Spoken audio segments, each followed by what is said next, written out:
Pergantian tahun biasanya adalah momen di mana kita menoleh sedikit ke belakang lalu menatap jauh ke depan. Kami akan bercerita mengenai bagaimana kami berterima kasih untuk 2022 sekaligus menyusun resolusi untuk 2023. Selamat datang di setengah satu edisi spesial pergantian tahun. Jangan kau ragukan, semangat kami tak pernah padam. Pajak, jumpa lagi di setengah satu. Ini adalah tempat bagi para pegawai KPP Pratama Cirebon 1 untuk mengisi waktu istirahat siangnya. Di talkshow kali ini kita tidak hanya akan memberikan informasi terkait ketentuan perpajakan yang perlu kawan pajak ketahui, tapi setengahnya juga berbicara bebas dengan narasumber kami, karena kami percaya bahwa setiap orang punya cerita yang layak dibagi dan didengarkan oleh orang lain. Dan di episode spesial pergantian tahun kali ini, kami kedatangan tamu istimewa, Kepala Kantor kami, Ibu Nirmala Rustini. Assalamualaikum Ibu. Waalaikumsalam warahmatullahi wabarakatuh. Sehat kan ya Bu ya? Alhamdulillah. Ini studio baru ya? Iya. Ini studio baru. Kemarin yang meresmikan Pak Dirjen langsung Bapak Surya Utomo, dan ini menambah semangat teman-teman penyuluh untuk memberikan edukasi melalui channel kita KPP Pratama Cirebon 1, dan mudah-mudahan ini menjadi semangat baru untuk kita menyongsong di tahun 2023. Amin. Kita siap menyambut tamu-tamu yang pingin podcast bareng kami ya Bu ya? Boleh, rencananya kita akan undang para stakeholder, pimpinan-pimpinan mungkin ya, termasuk pimpinan-pimpinan wilayah maupun pusat, ataupun yang pasti pimpinan daerah ya.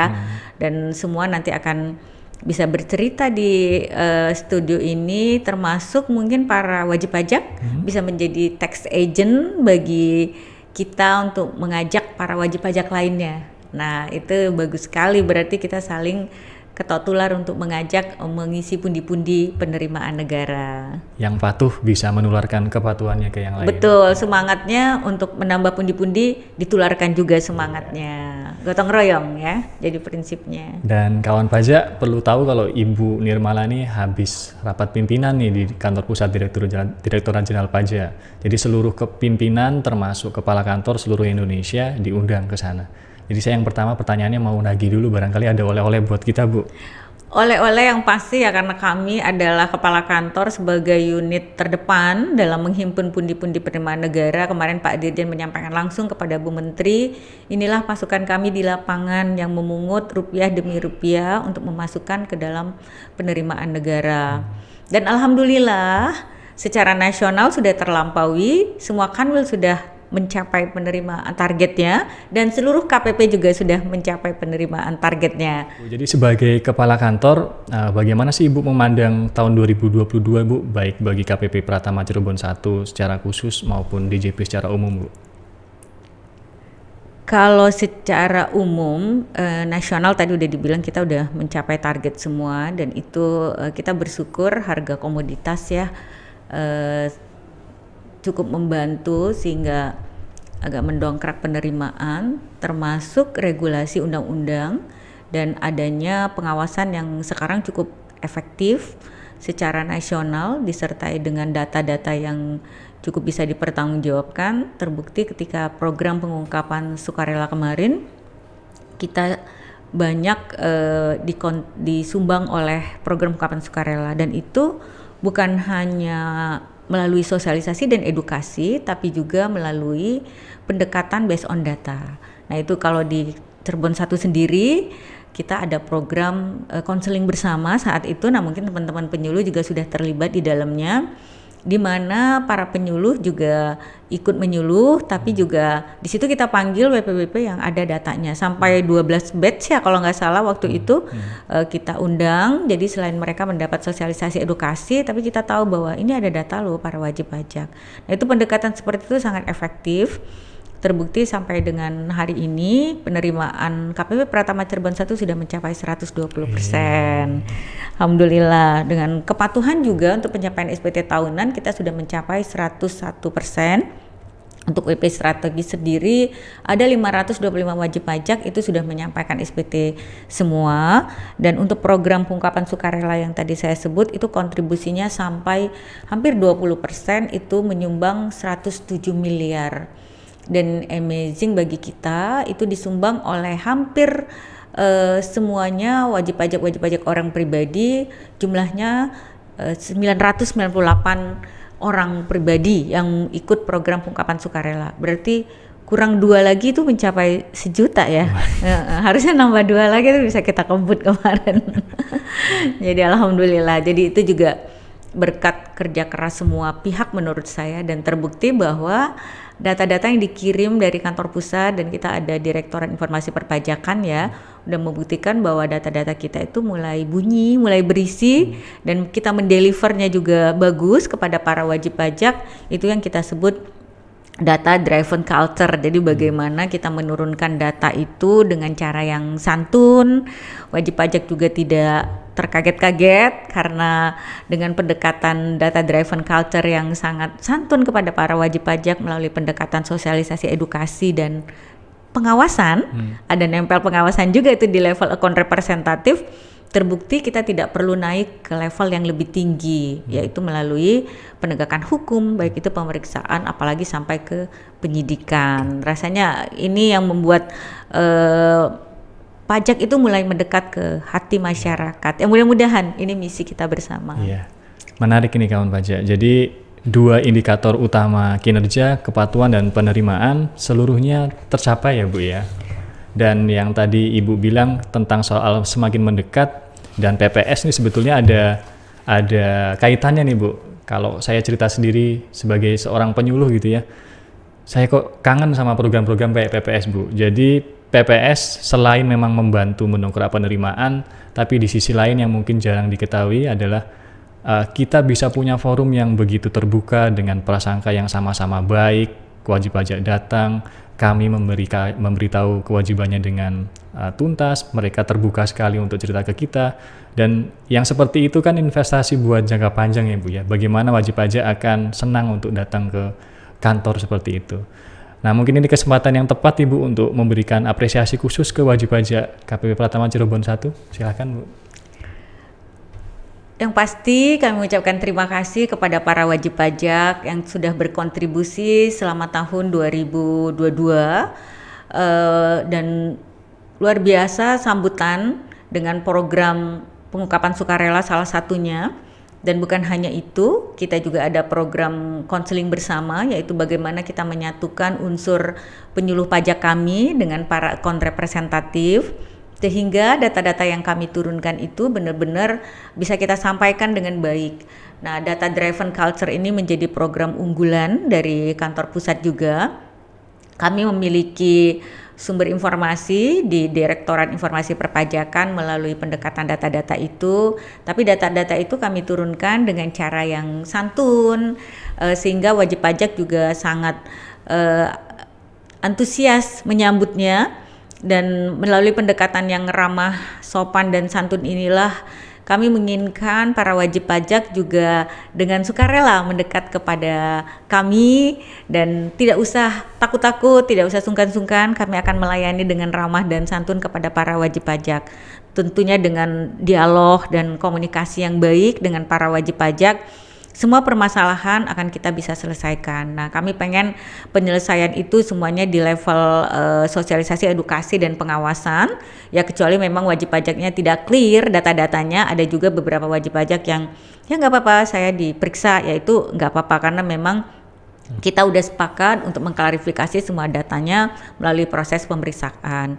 Dan ini sangat sedikit sekali. Ada beberapa wajib pajak juga yang dinaikkan ke level penyidikan yang mungkin itu karena memang tidak kooperatif. Nah, kami berterima kasih kepada yang kooperatif kepada kami sehingga kita tidak perlu naik level ke penegakan hukum yang lebih tinggi. Terima kasih antusias dari para wajib pajak.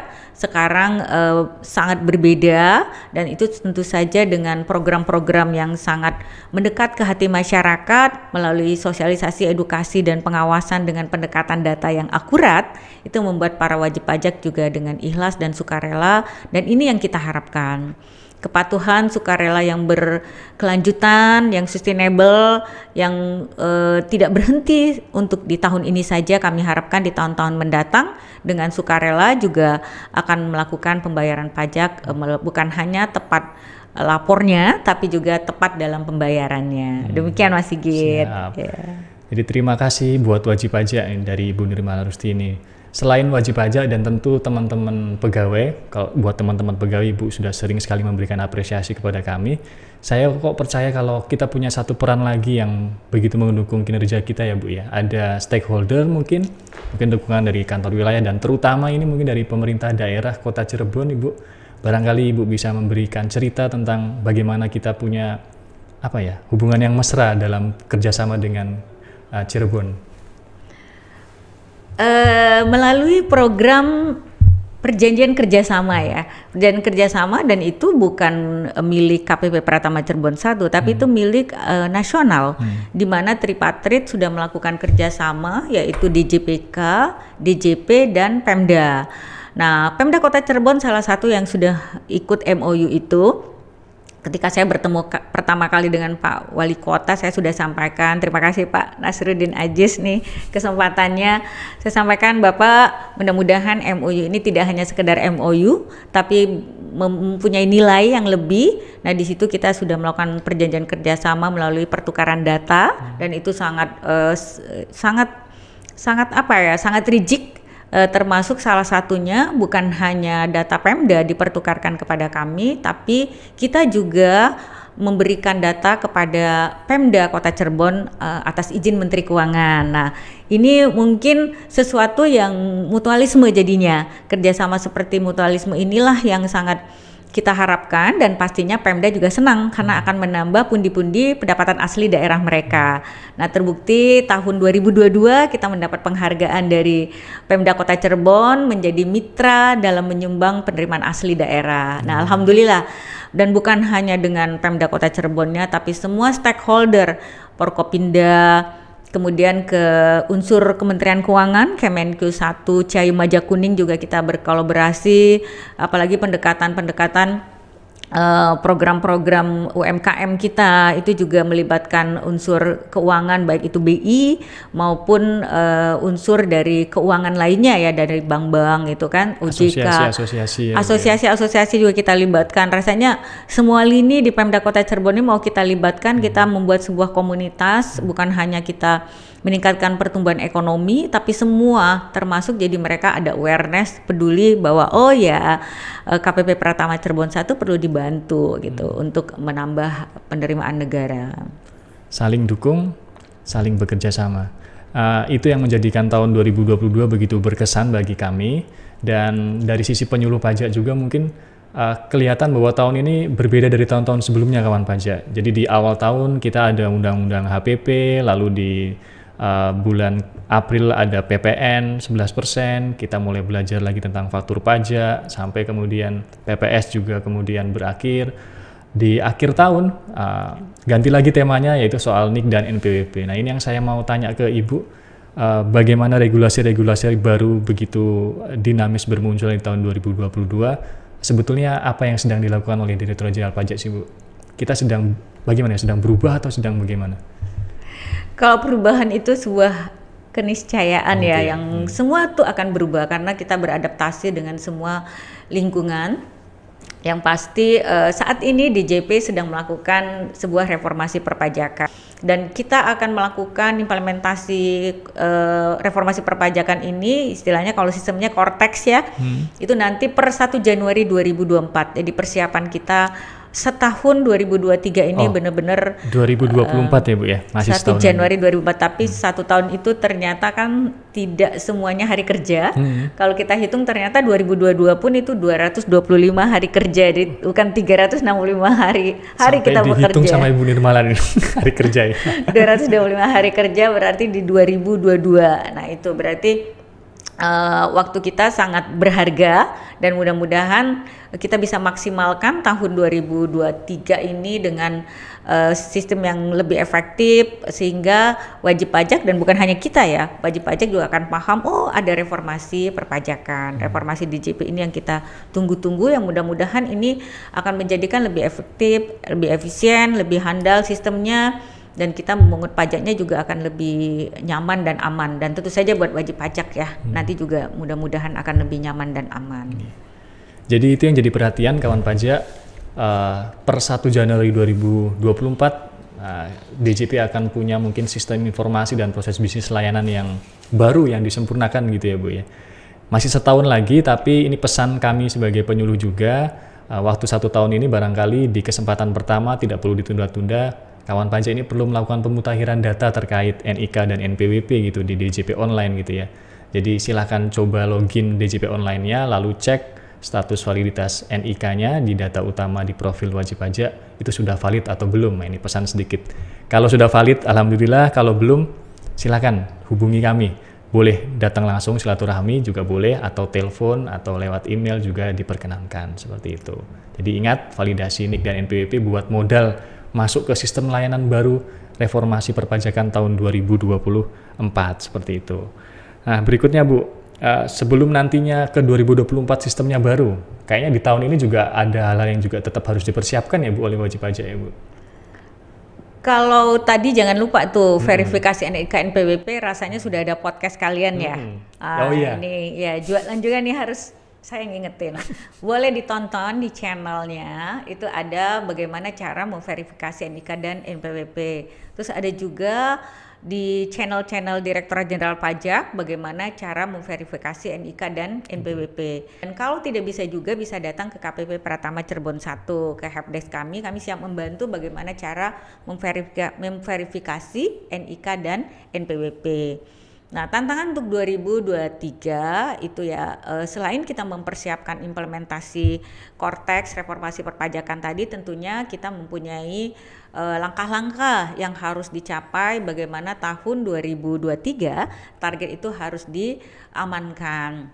Nah, kita juga sudah memiliki sumber data yang lebih qualified, sehingga yang tadi saya bilang berkelanjutan, program-program pendekatan sosialisasi edukasi dan nempel juga isu pengawasan based on data. Sekali lagi based on data itu biasanya membuat para wajib pajak juga akan menyadari bahwa oh iya ada pembayaran pajak dia yang kurang, sehingga itu bisa dibayarkan. Jadi dengan sukarela. Nah, itu pendekatan data seperti itu sangat bagus sekali, dengan kerjasama dengan pihak ketiga juga pastinya kita akan lakukan.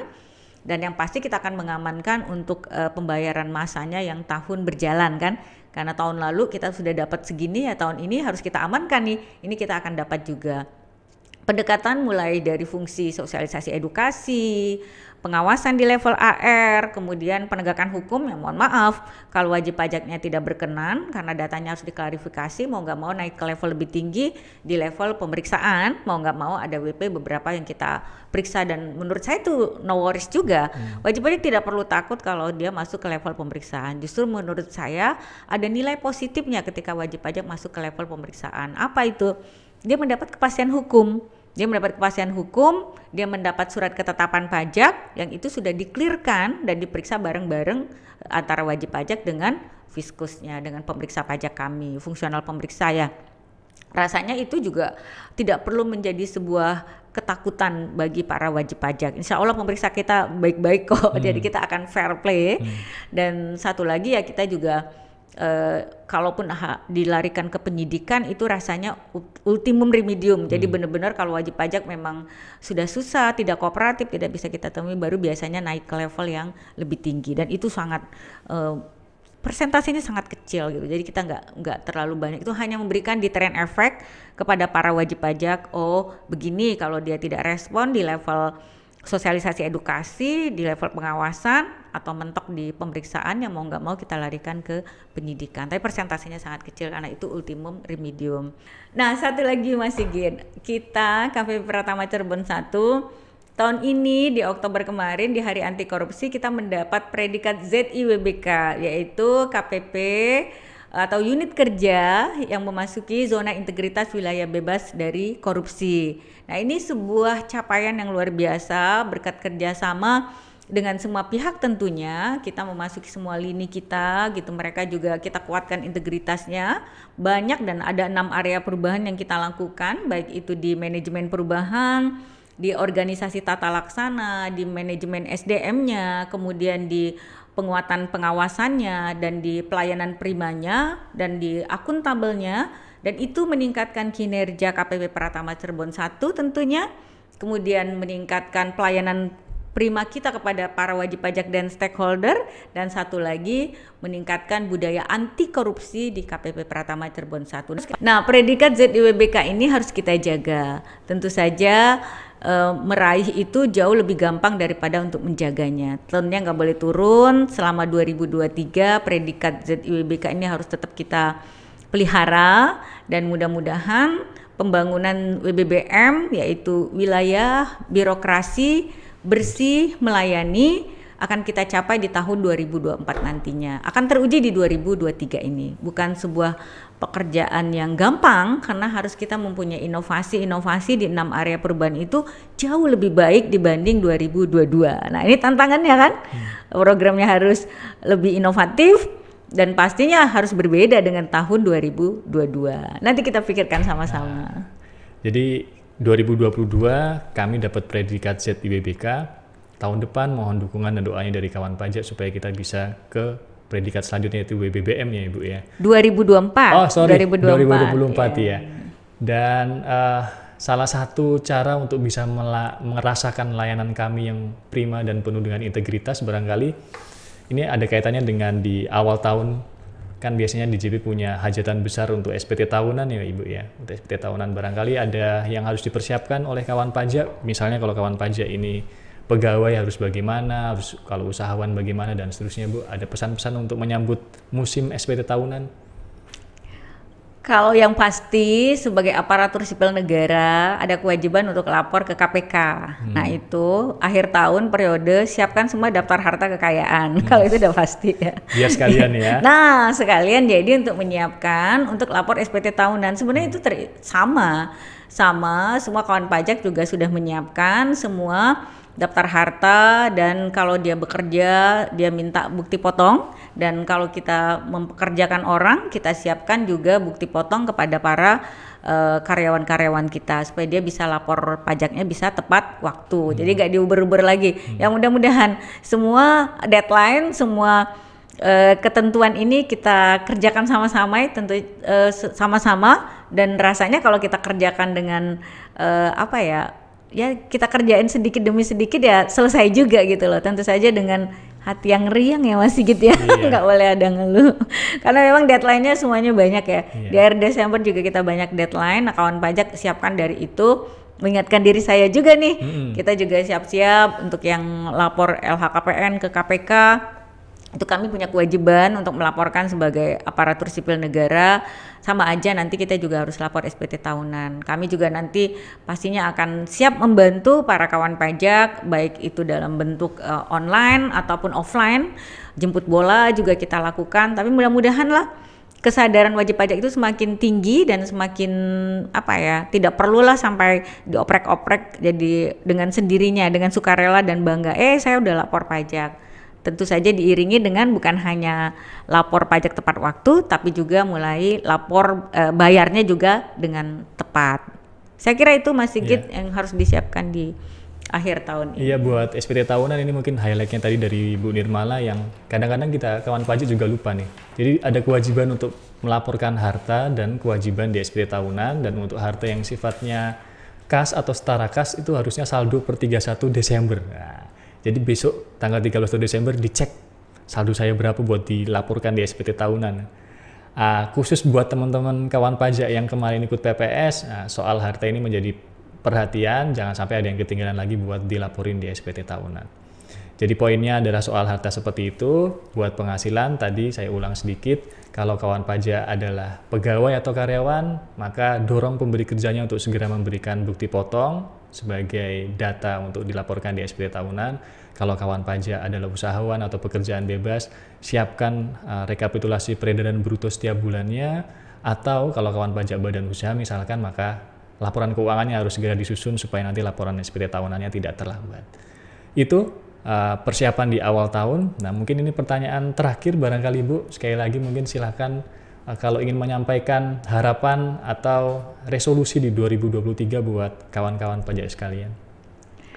Resolusi 2023 rasanya mari kita lanjutkan prestasi dan kita ukir kembali apa-apa yang sudah kita capai di 2022 dengan semangat kegotong royongan, semangat kebersamaan, kita membayar pajak dengan tepat. Itu bagian dari kecintaan kita kepada Republik ini, karena itu bagian dari kegotong royongan kita dalam menyumbang negara, dan mudah-mudahan para wajib pajak dengan cara kami lebih banyak mendekat kepada masyarakat, para wajib pajak juga tidak sungkan-sungkan tuh datang ke kami, ke kantor KPP Pratama Cirebon 1.